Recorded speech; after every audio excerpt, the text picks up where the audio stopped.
Fabiano Ribeiro é pastor na igreja da cidade em São José dos Campos e pastor executivo da rede de igrejas da cidade. Com dedicação e visão estratégica, ele integra a equipe liderada pelo pastor Carlito Paz desde 2003. Graduado em teologia e pós-graduado em gestão de pessoas, Fabiano é autor de 8 livros publicados pela editora Inspire. É casado e pai de 2 filhas. Sua trajetória destaca-se pelo impacto global através da liderança e do treinamento de igrejas e líderes ao redor do mundo. Recebam com muita honra o pastor Fabiano Ribeiro. Boa noite a todos.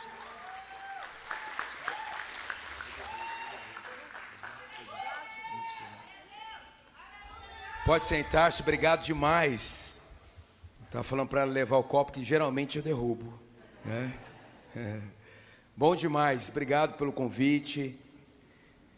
Pastor Samuel, pastora Marissa e essa igreja abençoada, que também é a minha casa, né? Nossa casa, minha casa, né? Bom demais. Tem 2 coisas que unem a igreja do Senhor Jesus. Não sei se você já pensou sobre isso. É a adoração e missões. E o avivamento vai passar por isso. Queridos, você estava sendo abençoado na adoração aqui nessa noite?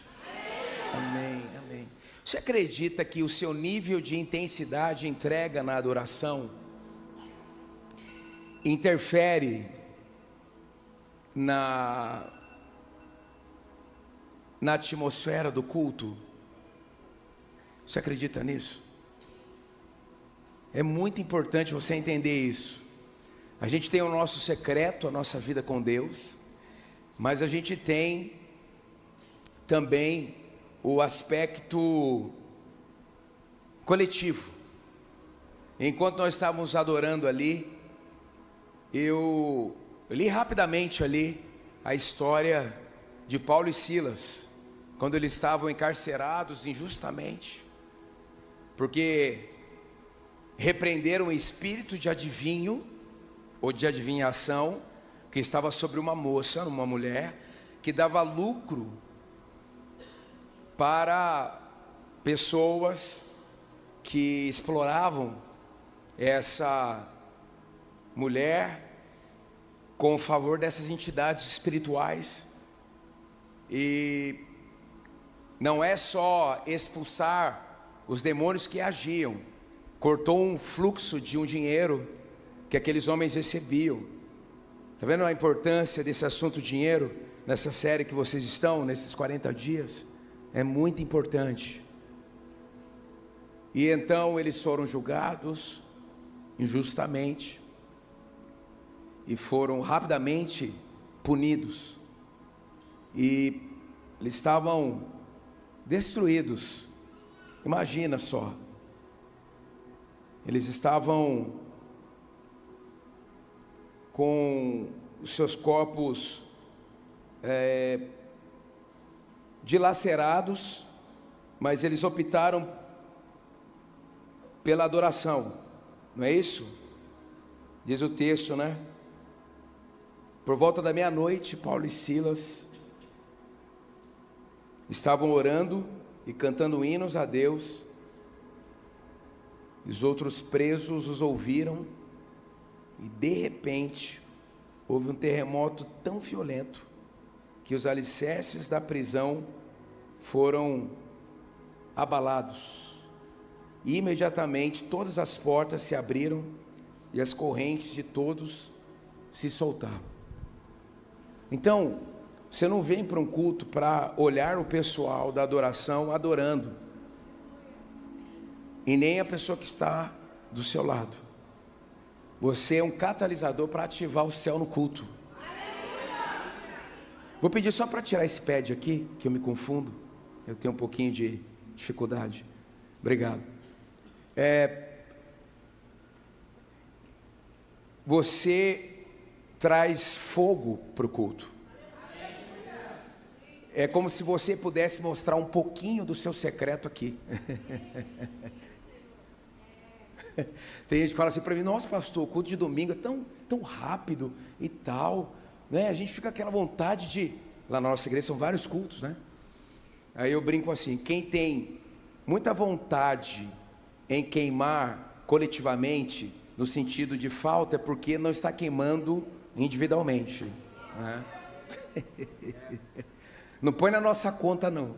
A gente tem vários cultos, a gente tem que... né? Ah, mas faltou. Não faltou, querido. Você é um culto ambulante, né? Aleluia, aleluia. É segunda, terça, quarta, aleluia. Ei, nós vamos para cima todo dia. Aleluia, aleluia. Então, eu queria que você... Olha só, nós viemos... Eu nem fiquei reparando ninguém aqui, mas nós viemos numa terça profética, né? Estava bom, boa adoração, na minha percepção, né? Mas a que vale é a de Deus. Agora, quanto foi a nota de Deus para a nossa adoração? Agora, quanto será que Deus deu de nota para a sua adoração? Quem gosta de academia aqui? Tem uns aí alucinados, né? Pensa numa escola da humilhação, né? É a tal da academia, né? Você está lá, tem que fazer. Então você está no último exercício da última série daquele dia, você está assim, morrendo, mas você faz, vai naquele esforço e você faz, depois você sai meio assim, mas dá aquela sensação que você conseguiu.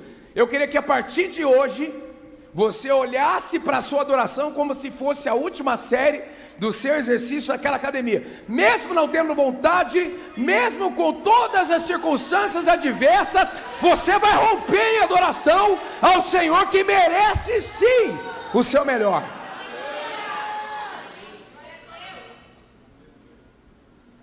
Não adianta ser bombado, mas ser flácido espiritualmente, né? Entendeu? Levanta 4 horas da manhã, mas não tem 5 minutos de devocional. Entende? Então tem que vir para a adoração. E as meninas aqui, o rapaz aqui, a banda, os meninos dando o máximo. Mas nós temos que mandar fogo para o altar também. Não é o altar só mandar fogo para a gente. Aleluia, aleluia. Se depender de você, o culto vai acontecer. Aleluia. Então você veio numa terça profética, você já tem que entrar ali já no pêndulo, já quase que caindo, entendeu? Eu sou assim, se tiver que acontecer um mover, ninguém orar por mim, eu mesmo oro e caio. Eu sou assim, eu não tenho dificuldade, eu não saio, é assim, nossa, ninguém orou por mim, não, eu mesmo oro e caio, não tem problema, né? As minhas filhas que ficavam com vergonha quando eu ia ministrar lá nos juniores, quando elas eram juniores, elas falavam: mãe, a gente passa tanta vergonha com o pai não é normal, não. Aí a Vivian dizia para elas: eu conheci seu pai assim, comecei a namorar, eu tinha 15 para 16, ela 15, ele sempre foi assim, queimado, chamuscado, sempre foi canelinha de fogo, sempre. Mãe, ele começa a orar pelos juniores, daqui a pouco ele está caído, ninguém orou por ele, meu cai. É um negócio doido. E as crianças ficam rindo: olha lá, seu pai é doidão e tal. Aí a Raquel foi casar o ano passado, a mais velha me chamou, a outra veio, curiosa, né? O mais novo veio junto. Aí ela falou: pai, nunca permita que os nossos maridos, elas falaram, fiquem religiosos, que a nossa mesa é de avivamento. Eu falei: pode deixar comigo. É lindo vocês me pedirem isso. Aí eu vejo os meninos lá, uma casou e a outra está noiva, vai casar agora em fevereiro. Eu encontro os rapazes: e aí, está queimando? De vez em quando eu falo: vamos em casa, vai ter um hambúrguer. Mas na verdade não é nada de hambúrguer. Eu dou um hambúrguer para eles meia-noite. Primeiro, Samuel pega o violão, nós vamos dar uma chapadinha. Entendeu? Nosso clã é o clã do avivamento. Não vamos ficar só falando de futebol, de qualquer Masterchef, sei lá o que você fala, né? Ficar vendo vídeo no TikTok, não. A gente sentou, tem que ter fogo. Aleluia. Tem que ter Espírito Santo. Aleluia. Aleluia, aleluia. Quero dizer que você não veio ter uma experiência com Deus só essa noite. Vai mudar o seu status espiritual nessa noite. Você vai para um outro nível. Você vai ter um novo nível de fome e sede por Deus. Você vai ser um imparável na busca por Deus. Você acredita nisso? Traga um abraço aqui do pastor Carlito, da pastora Leila, de toda a igreja da cidade. Nós amamos vocês estão há muito tempo com a gente já. É uma família, de fato, e tem sido muito bom, né? Acho que só faltava eu, né? 35 já vieram aqui, né? Eu falei, nem preciso ir lá. Mas obrigado por me receber aqui, né? Não preciso vir de tanta gente que já veio, né? Mas Deus é bom demais. Abra sua Bíblia em João 20. João 20, a partir do verso 19, vamos ficar em pé para a leitura da palavra de Deus. Amém.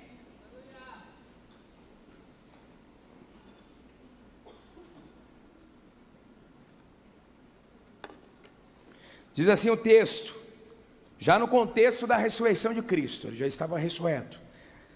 Então, diz o texto: ao cair da tarde daquele primeiro dia da semana, estando os discípulos reunidos a portas trancadas por medo dos judeus. Essa palavra, eu estudei algumas palavras aqui desse texto. No original, a transliteração, a palavra é phobos, que é a raiz de fobia. É um terror, é um medo que se contagiou. Era tudo isso que era a atmosfera deles ali, ok? E aí continua, e por isso eles estavam de portas trancadas.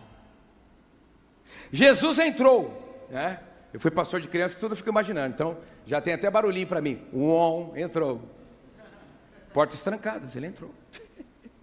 Ô gente, põe um negócio na sua cabeça, você não é natural, você é espiritual. Entende? Toda hora a Bíblia está argumentando com você para você ir para outro nível. Ser sobrenatural. Jesus entrou, mesmo diante daquele quadro ali, das portas trancadas. Pôs-se no meio deles e disse: paz seja com vocês. A paz do Novo Testamento não é a paz shalom, é a paz eirene. A paz eirene é uma paz que pode tocar uma nação inteira. Jesus disse: eu trago uma paz que pode mudar Israel inteiro.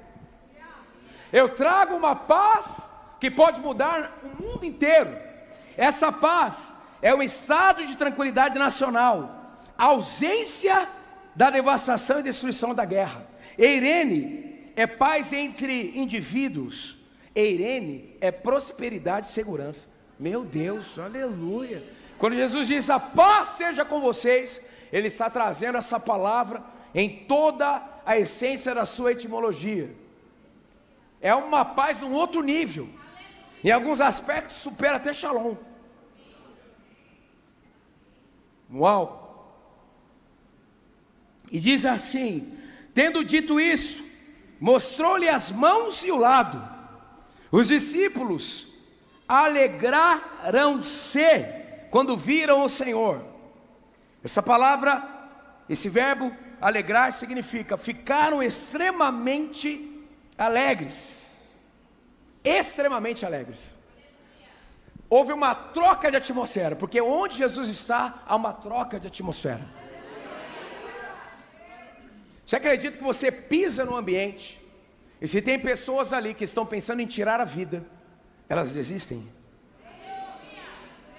Porque quando você chega, você expõe o que está em oculto, e as trevas não podem resistir àquilo que você traz. Porque maior é aquele que está em nós do que aquele que está no mundo. Aleluia. Amanhã é dia de você entrar em ambientes e trocar atmosferas. Amanhã é dia de você entrar em ambientes e dizer: a paz esteja com você. Aleluia. E ver as pessoas que aceitarem essa palavra serem envolvidas por essa alegria sobrenatural. E ainda diz o texto: os discípulos alegraram-se quando viram o Senhor. Olha só, novamente Jesus disse: paz seja com vocês. É porque não tinha completado o download ainda, tinha alguma coisinha ainda de tristeza, escassez, de frustração, de medo. Você sabe quem fareja medo, né? Demônios.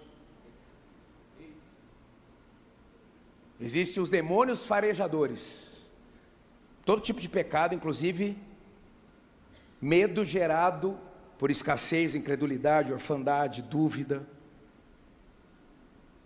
Eles percebem e se aproximam. Paz seja com vocês, assim como o Pai me enviou, eu os envio. E com isso soprou sobre eles e disse: recebam o Espírito Santo. Aleluia. Aqui é o test drive, porque ia acontecer minha descida completa em Atos. Aqui é tipo um test drive. Jesus queria tanto que eles fossem cheios, que faz um test drive. Recebam o Espírito Santo. Se perdoarem os pecados de alguém, estarão perdoados. Se não os perdoarem, não estarão perdoados. Deixa eu dizer alguma coisa aqui ainda, você em pé, sobre essa questão de eles receberem. Em outra versão diz que Jesus, ele inspirou profundamente e expirou profundamente. Então ele puxou o ar para que os seus discípulos recebessem vida, uma conexão e uma renovação interior. No campo espiritual, muitas tradições associam a respiração profunda ao ato de receber vida.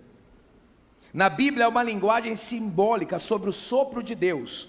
Então o Senhor Deus formou o homem do pó da terra e soprou em suas narinas o fôlego de vida. Jesus ressurreto puxa o ar e sopra sobre os seus discípulos. Assim, puxar o ar profundamente pode ser entendido como o reencontro com o ritmo vital dado por Deus, um gesto físico que reflete uma disposição interior de receber fôlego, paz e presença divina. A neurociência diz o seguinte: respirar, presta atenção, é o único sistema corporal que pode ser tanto automático quanto voluntário, e por isso é a ponte entre o corpo e a mente. Agora, em números, só uma curiosidade: a respiração normal é como se fosse 500 ml de ar, mas se você puxar mesmo, inspirar profundamente, pode chegar a 3 litros. Que o Senhor aplique essa palavra no nosso coração, amém? Pode sentar-se. Forte demais. Quem está recebendo algo já aqui? Aleluia, aleluia. Quando a gente abre a Bíblia, a gente vai para um encontro com Jesus. Aleluia, aleluia. Ultimamente às vezes eu fico na leitura bíblica, e aí já vamos para cima. É forte. A Bíblia é fascinante, é o único livro que, para ser entendido, precisa da presença do autor, né? Aleluia, aleluia, aleluia, aleluia. E eu queria falar sobre, nessa perspectiva ainda, sobre discípulos maduros e equipados. Discípulos, filhos maduros e equipados. Eles estão ali no ápice, porque quando eles encontram Jesus ressurreto, tudo começa a fazer sentido, enfim. E a esperança ressurge, mas uma conexão com tudo aquilo que Jesus tinha dito, ensinado e prometido. Há uma explosão espiritual acontecendo naquela casa, que provavelmente é a mesma casa onde o Pentecostes acontece. E a gente vê esse processo lapidando. Então eu queria colocar aqui algumas coisas nesse texto. O que os filhos maduros fazem? Quantos aqui querem ser considerado um filho maduro? Aleluia, aleluia, aleluia, aleluia. Você não é um filho problemático, não. Toda família tem pelo menos um, né? Você não é esse um, em nome de Jesus. Se você foi, você era. Não é? 1 Coríntios 4, 15, 17. Mesmo que vocês tivessem 10.000 tutores em Cristo, não teriam muitos pais, pois em Cristo Jesus eu os gerei por meio do Evangelho. Portanto, suplico-lhes que sejam meus imitadores. Então, essa palavra tutor é paidagogo, origem da pedagogia. Eram homens que instruíam meninos. Cuidado com os tutores do YouTube. Eles não são seus pais. Você geralmente é aquilo que você coloca os seus olhos e os seus ouvidos, e com quem você senta. Jesus ficou falando 3 anos aos ouvidos dos seus discípulos. A unção passa pela audição. Até hoje. Eu não quero ser uma cópia do meu pastor, mas ele me inspira a ser um discípulo de Cristo. Então eu preciso estar na mesma frequência do coração dele. Nesse sentido, eu preciso ter a mesma unção. Até hoje, eu escuto os meus pastores. Diante da dinâmica nossa, eu quase nunca consigo vê-los pregar ao vivo mais. Mas quando vejo, anoto. E quando não vejo, vou durante a semana para ouvi-los através das plataformas. É simples assim. Simples assim. Então, a gente precisa de tutor, mas quem gera e produz vida, que transforma, são os pais. Você tem paternidade nessa casa. E você recebe aquilo que você respeita. Se você olhar para o seu líder espiritual como um chefe, esse nível de unção que você receberá. Se você vê-lo como um líder, é esse nível de unção. Mas se você também, e mais em especial, vê-los como pais espirituais, é essa unção que você vai receber. O mesmo céu dessa igreja é o céu da casa dos seus líderes, é o céu da sua casa. Amém? E precisa se transformar o céu dessa cidade, o céu desse estado. Então, olhando esse texto aqui, falando sobre filhos maduros e equipados. Primeiro, filhos maduros trocam o medo pela paz. Aleluia, aleluia, aleluia. Trocam o medo pela paz. Jesus encontra seus discípulos presos atrás de portas. Podemos dar vários nomes para aquelas portas: a porta do desespero, a porta do fracasso, a porta da orfandade, a porta da rejeição, a porta da mentira. Eles estavam cheios de mentiras, provavelmente na mente deles. Deixa eu te dizer uma coisa: se existe alguma área da sua vida em que você não tem mais esperança, você está debaixo de uma mentira. E eu não posso me dar ao luxo de ter sequer um pensamento que não tenha partido do coração de Deus. Tantas portas ali. O primeiro sinal da maturidade espiritual é quando o filho aprende a substituir o medo pela presença. O medo paralisa, Mas a paz de Cristo reposiciona. O Pai seja convosco não é apenas uma saudação, é um decreto que restaura o coração. Onde há medo, o Espírito não flui. Onde há paz, o Espírito governa.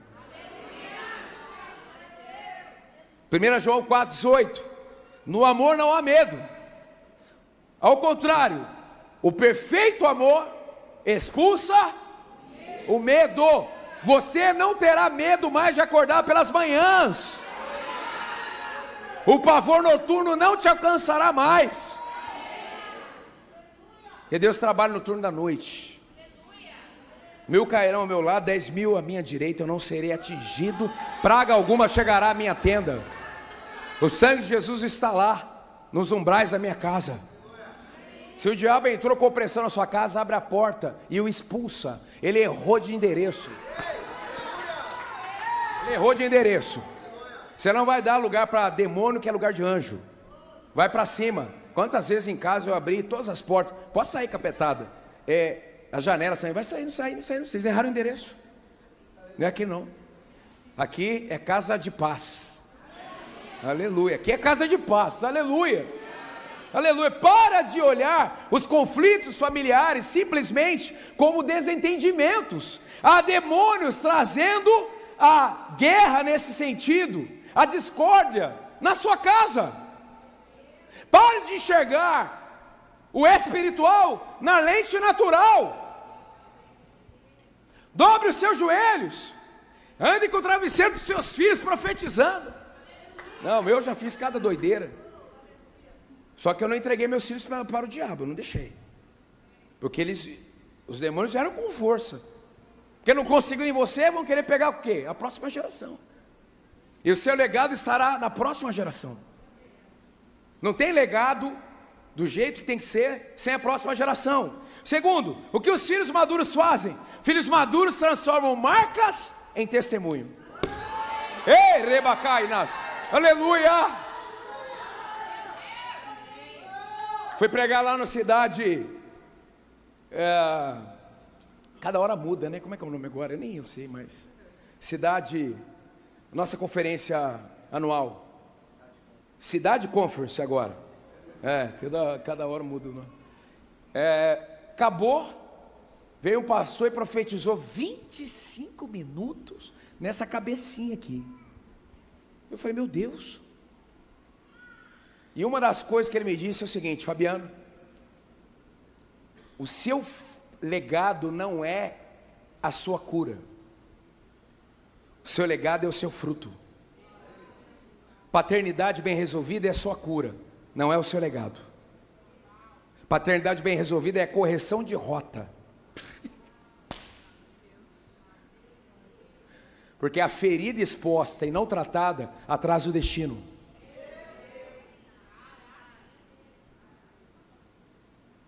E ele me disse uma coisa muito forte da parte de Deus. Deus disse para você, Fabiano: se eu curo, eu sou o Senhor do testemunho. Se prepare.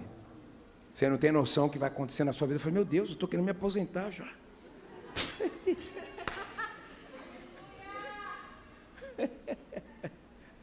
E um dia eu estava no meio do college, fui pregar para eles. Aí veio uma menina: posso orar pelo senhor? Eu falei, meu Deus, vou sair daqui 5 anos depois, porque eles são fortes. Ela me disse o seguinte: da parte do Senhor, Fabiano, foi uma logística no céu para te curar. Ela falou Fabiano. Quando ela falou Fabiana, a perninha já chamou de pastor, não, chamou de Fabiana, a perninha. Foi uma logística do céu para te curar. Quem define o nível de glória que você dará a mim com o seu testemunho sou eu.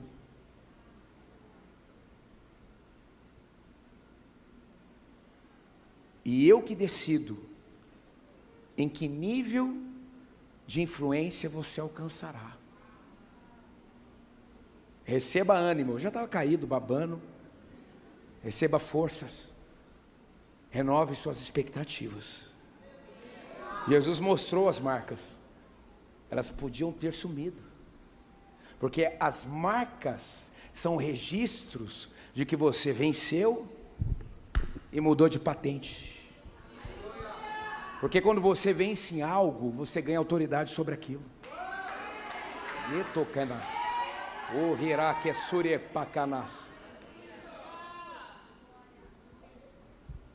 O avô e a avó divórcio, pai e mãe divórcio.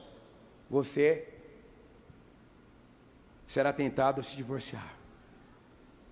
Mas quando você se levanta e corta a cabeça desse gigante, você ganha autoridade.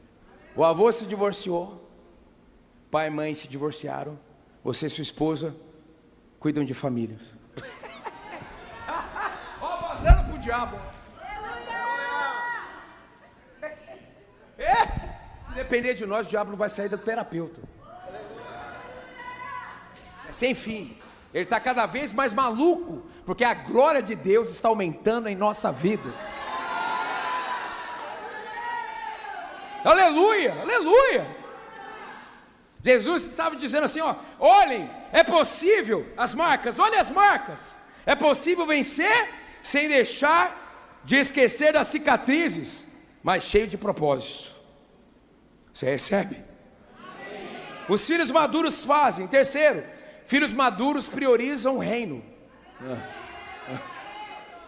Assim como o Pai me enviou, eu os envio. O assunto mais urgente é o reino, não é a sua família. É a sua família no reino, mas é o reino. Primeiro lugar, minha família, primeiro lugar é Deus, depois a família, depois minha profissão, depois a igreja. De onde você inventou isso, querido? Hein? Quem que te discipulou de forma contaminada? Quem mentiu para você? Jesus disse, busquem, pois, em primeiro lugar o reino de Deus e a sua justiça. Efésios 5 diz que o Pai deu Jesus deu a si mesmo, pela igreja. Todas as áreas da nossa vida orbitam ali ao redor de Jesus. Jesus é o centro. É o centro do seu casamento, é o centro do seu trabalho, é o centro do seu ministério.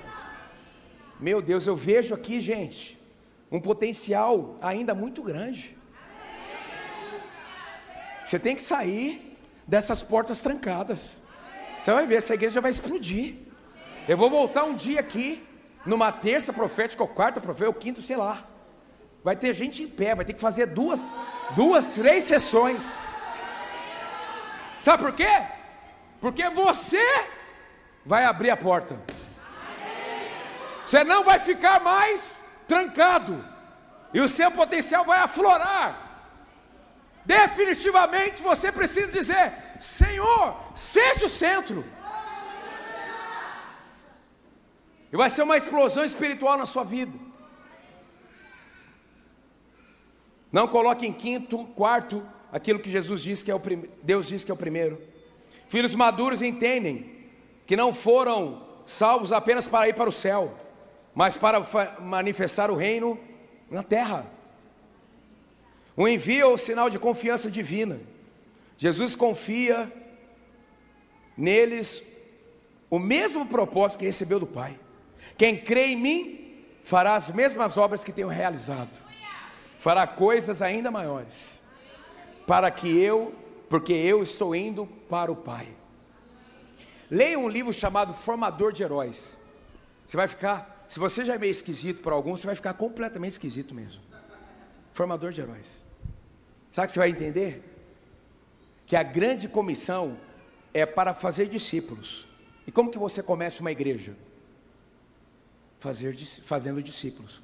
Na verdade, a grande comissão é plantação de igrejas. Então se prepare. Você vai se envolver em plantação de igreja. Em Jerusalém, Judeia, Samaria, até os confins da terra. Discipulado cristão não é só melhorar na ética cristã, no testemunho, tudo isso. Mas em especial é fazer obras maiores. Não é só em relação ao sobrenatural. Mas não existe nada mais sobrenatural do que plantar igrejas. O reino se expande por meio de filhos maduros que compreendem e assumem sua missão. O que os filhos maduros fazem? Filhos maduros caminham equipados pelo Espírito Santo. E com isso soprou sobre eles: recebam o Espírito Santo. O sopro de Jesus marca o momento em que o discipulado se torna espiritual. Eu falo com os meus pastores lá: não sentem com ninguém sem um xalamaia. Tem que ter um xalamaia. Tem que ter o poder ali, tem que ter tem que ter. Não é só falação, não. Não é só a pessoa dizendo: olha, não minto, não estou em pecado, tal. Gente, isso só não é discipulado, não.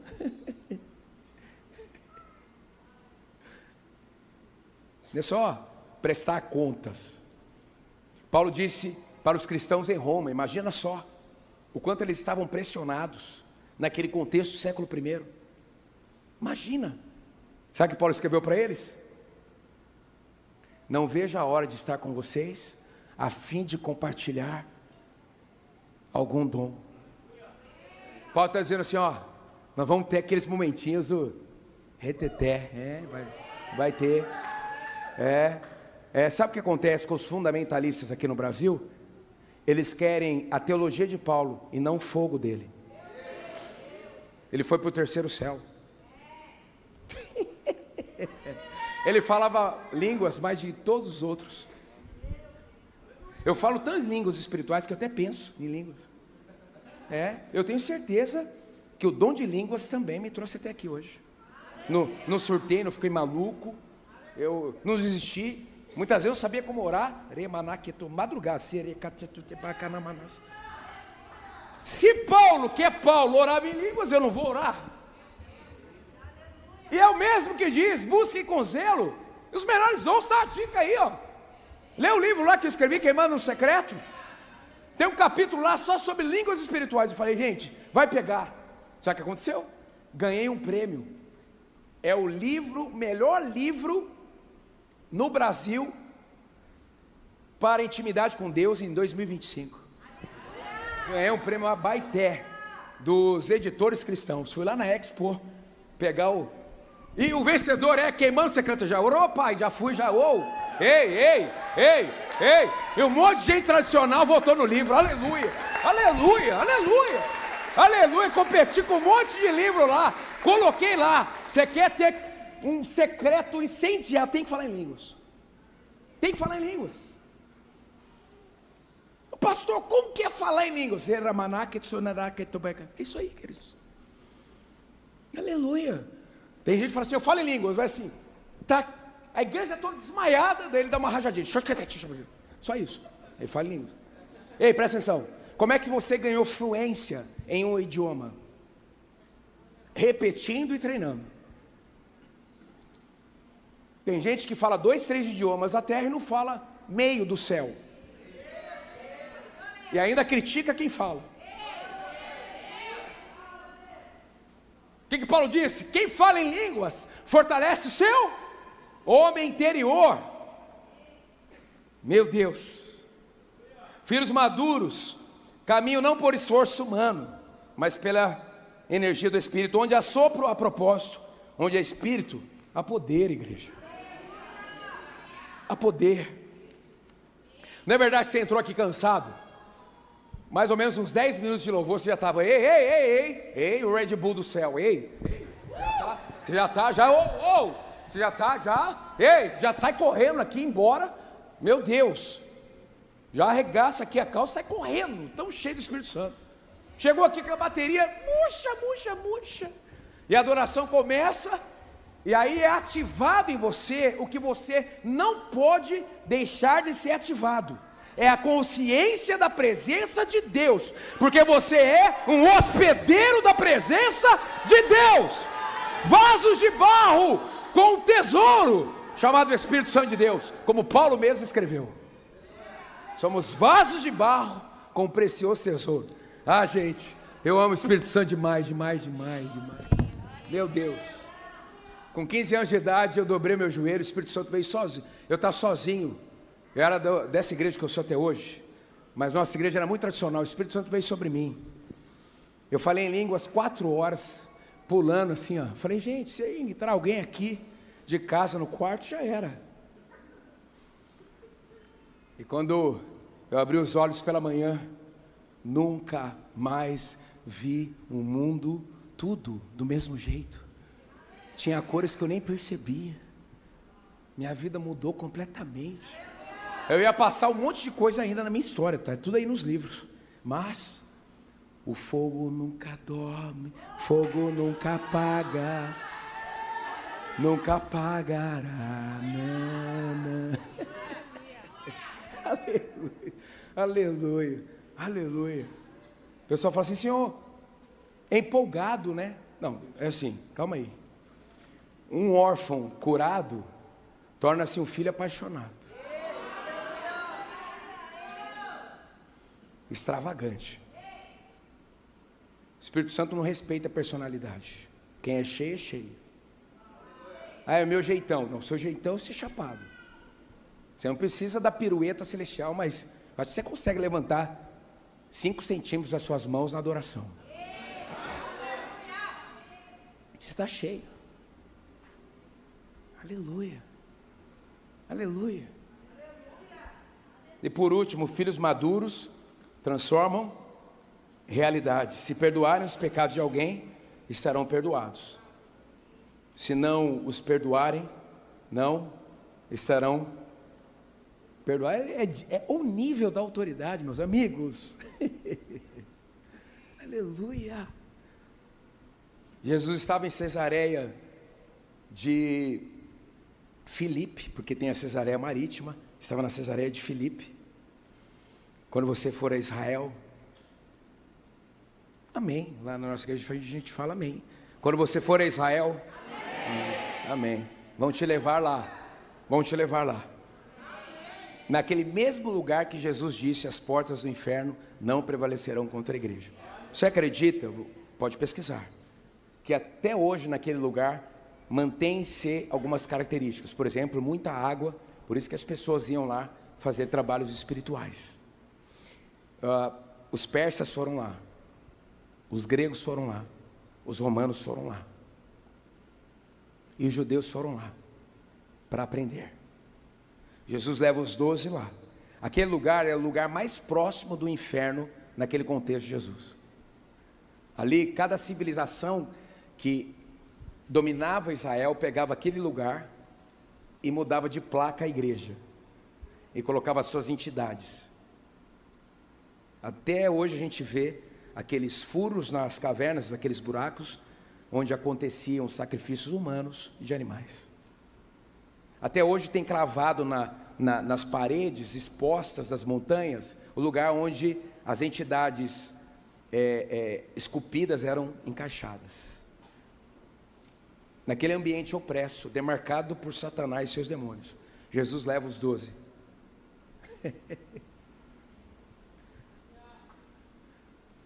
E ele pergunta sobre o maior triunfo em uma batalha espiritual. Sabe qual é?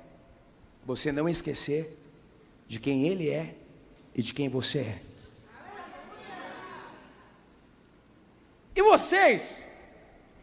O que vocês dizem que eu sou? Pedro. Vamos ver se ele vai acertar. Porque Pedro é brincadeira, mas ele vai acertar. Essa ele vai acertar. O Filho de Deus.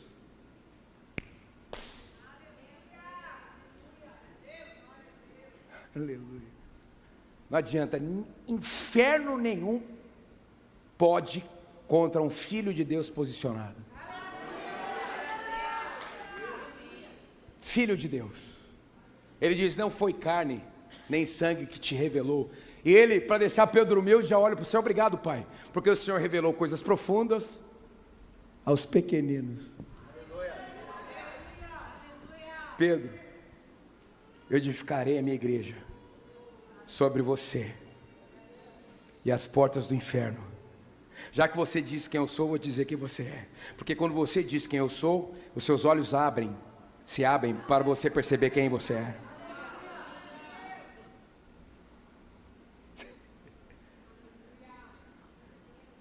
Dá uma pesquisada para você ver onde a igreja da cidade em São José está localizada. Perto de que lugar? Você vai entender por que a gente fala só de paternidade.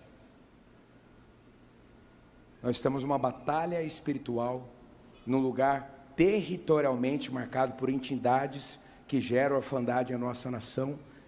Não preciso falar mais nada, porque se é só pesquisar, você vai ver onde é.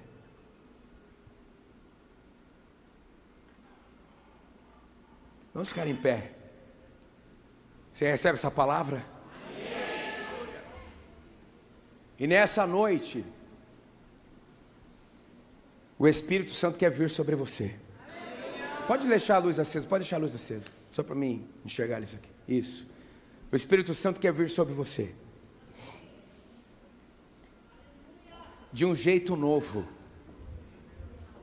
Eu acredito que nessa noite dons serão distribuídos. Mas Deus me falou muito fortemente que para alguns aqui, você vai receber algo como se fosse um sopro. Eu não sei como eles reagiram àquele sopro. Eu não sei, não está na Bíblia. É forte a Bíblia, né? Porque a nossa imaginação, ela é esticada. Eu não sei, imagine só, Jesus entrar aqui e soprar você, irmão. Soprar você. Eu assim, me imaginando, ele entrou ali e já estou caído. Eu não sei o que aconteceu com eles, mas eles precisavam daquele sopro. Eu não sei como eles saíram dali, mas eles precisavam. Então vem muito forte no meu coração que alguns aqui receberão, como se fosse um sinal, uma marca, um sopro, mas daqui um tempinho, o Espírito vai transbordar. Como aconteceu no Pentecoste, com aqueles homens. E é muito forte, não é, queridos? Nós temos que amar o Espírito Santo. Jesus disse, é bom que eu vá. Vocês não ficarão órfãos. Eu vou enviar o Espírito Santo.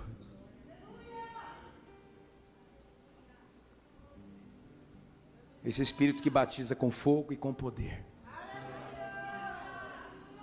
Então comece a fazer a sua oração.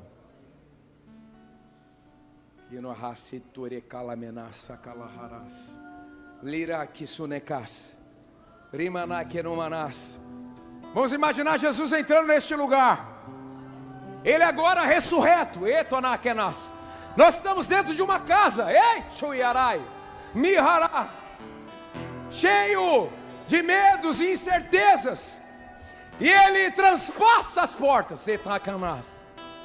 Ele vem sobre nós e diz, a paz esteja com vocês.